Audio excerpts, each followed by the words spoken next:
হ্যাঁ, আমরা স্বীকার করি আমাদের অভিজ্ঞতা নাই। কোন অভিজ্ঞতা নেই জানেন? জনগণের সম্পদ চুরি করার অভিজ্ঞতা আমাদের নেই। দলীয় কর্মীদেরকে দিয়ে চাঁদাবাজি করার অভিজ্ঞতা আমাদের নেই। শিক্ষা প্রতিষ্ঠানগুলোতে গণরুম কায়েম করে টর্চার সেল গঠনের অভিজ্ঞতা আমাদের নেই। আমরা বিভক্ত জাতি আর দেখতে চাই না। জাতিকে যারা বিভক্ত করে তারা জাতির দুশ্মন। আমরা ওই দুশ্মনের রাজনীতির চাষ আর ভাঙতে দেব না। কিছু লোক প্রপাগান্ডা ছড়ায়। জামাতে ইসলামী তো কোনোদিন সরকার চালায় নাই। এখন এই সংকটময় মুহূর্তে যদি জনগণ জামাতকে ভোট দিয়ে সরকার গঠনের সুযোগ দেয়, তাহলে তাদের তো অভিজ্ঞতা নাই, তারা দেশ চালাবে কেমনে?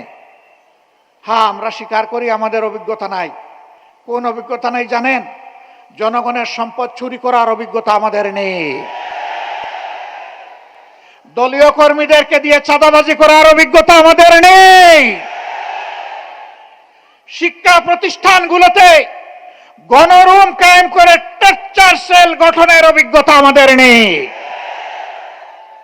সর্বপর্যায়ে মাথা থেকে পায়ের পাতা দুর্নীতি করার অভিজ্ঞতা আমাদের নেই।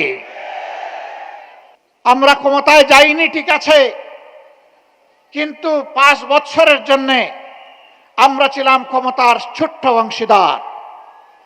2001 থেকে 2006 সেই সময় সরকারের স্টিয়ারিং যাদের হাতে ছিল তারা দেশকে সুশাসন দিতে ব্যর্থ হয়েছিলেন। সেই সময় দেশ 4 বার দুর্নীতিতে বিশ্ব চ্যাম্পিয়ন হয়েছিল, কিন্তু মাহবুদের অশেষ মেহেরবানি বাংলাদেশ জামাতে ইসলামীর সেই সময়কার সম্মানিত আমিরে জামাত, সেক্রেটারি জেনারেল, এই 2 জন মন্ত্রী ছিলেন। 3টা মন্ত্রণালয়ে তারা সেবা দান করেছেন জনগণকে। তাদের শাসনামল শেষে অনুবীক্ষণ যন্ত্র দিয়ে, টেলিস্কোপ দিয়ে তাদের কোনো দুর্নীতি স্বজনপ্রীতি ছিল কিনা তা আবিষ্কার করার জন্যে বিভিন্ন মহল ঝাঁপিয়ে পড়েছিল। আলহামদুলিল্লাহ, এই 2 মন্ত্রীর 4টা হাতের 20টা আঙ্গুল আল্লাহ তাআলা সম্পূর্ণভাবে পরিচ্ছন্ন রেখেছিলেন।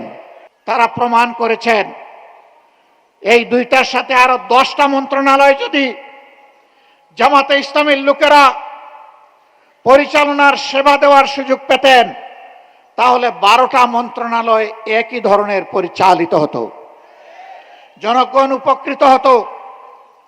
তাদের এই সাফল্য দেখে যারা দুর্নীতিবাজ, যারা এই দেশের কল্যাণ চায় না, তারা শঙ্কিত হয়ে পড়েছিল।